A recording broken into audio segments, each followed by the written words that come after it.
Oh, ano ba yan? Ang dami-dami ko namang hugasin. Nakakainis, ang dami-dami nating hugasin. Hugasin ba to o labahin? Iyo, nakakadiri. Ang dami-dami naman nating hugasin. Hindi yata gawain ng Disney Princess to, no? Nakakatakot, baka may lumabas sa ipis sa mga dishwashing na to. Sa mga dishwashing na to. Anong gagawin natin ng dami-dami nito? Baka abutin tayo ng bagong taon bago matapos natin to. Nakakaya naman sa kanila. Wala naman tayong kinain pero tayo pa rin yung naghugas nito.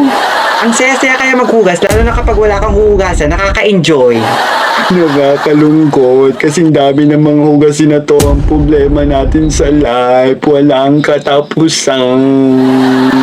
Kung naalala ko, kahuhugas lang natin kaganina, tapos may first valedictorian ulit tayo.